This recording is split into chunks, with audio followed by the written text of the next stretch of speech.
There is a looming, cancerous, no good, bad thing among us. Some will be silent about this issue, some very vocal about it, but it affects all of us due to the nature of how we consume news and current events. Let's take you, the viewer, and place you right down the middle, and on a tour of what and what not to do as a media consumer when facing media bias.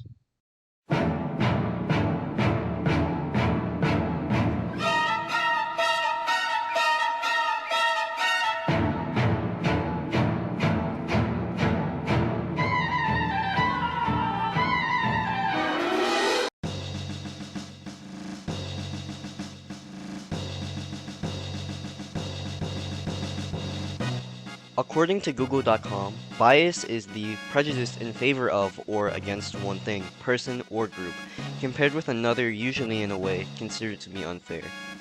In politics, it's pretty easy to see what the groups are that would be biased towards each other, as well as the reason for bias against them. To most clearly see what media bias is in action, I think it's best to pick out one of the most egregious examples, Alex Jones.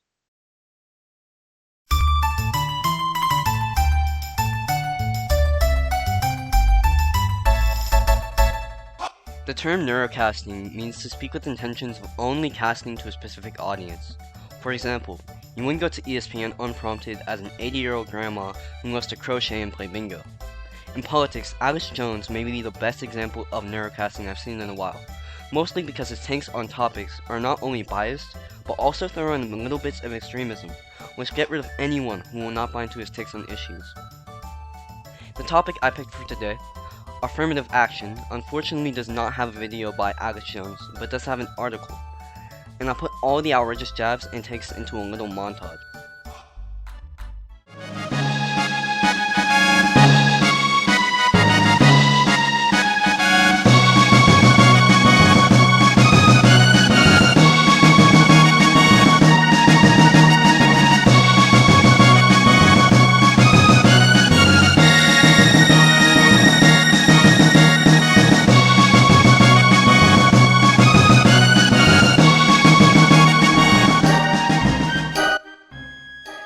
That was a lot of bias in one article.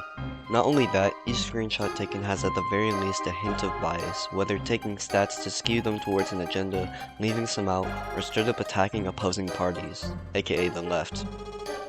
And the extreme biased articles can often weaponize their speech to create a sense of urgency and action. Now that you've seen some of the extreme versions of bias, let's go to something that might not be as radical.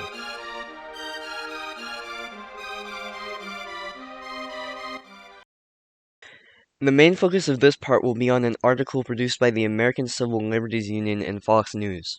Both have to do with affirmative action, but what I'll be focusing on is their two different viewpoints about one person, Edward Blum. Edward Blum is the man leading a court case dealing with the issue of repealing affirmative action and using the testimonies of Asian Americans as reasoning and defense. Taking a look at the Fox News article, you can tell from the title alone that this is a right-leaning article. In the article, it immediately opens with jabs at the government for getting involved in racial classifications and ends the paragraph with a claim that affirmative action is all about the statistics.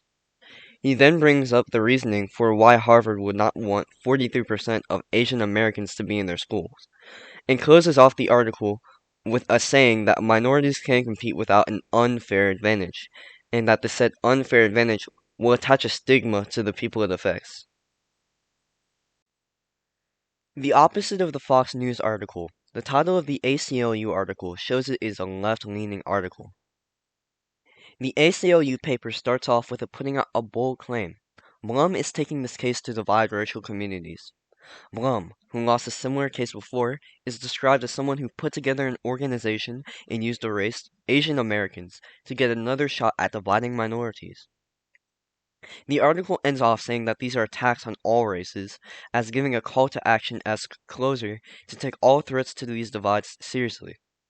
So, is Edward Blum a caring man who notices an injustice in the opportunities that Asian Americans receive to Harvard due to a statistical issue, or is he an agenda-filled race divider who is using race as a vehicle to tear apart an actually good institution? Well, the answer is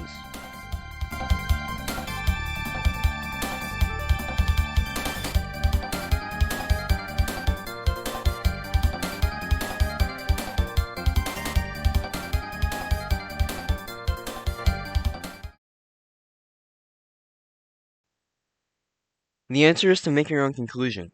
Both of these articles have different perspectives they land on because of the side that they lean to politically, and use persuasive language to try and make you, the viewer, believe the same thing. And this is only two articles. There are many, many more covering such a nuanced issue as affirmative action, that the best solution is to take what you think is good from the article and leave the bad, and then piece it all together to find what your viewpoint is. The most important part, though, is to recognize when someone is using biases in the media to see if what they're saying is really objective or subjective.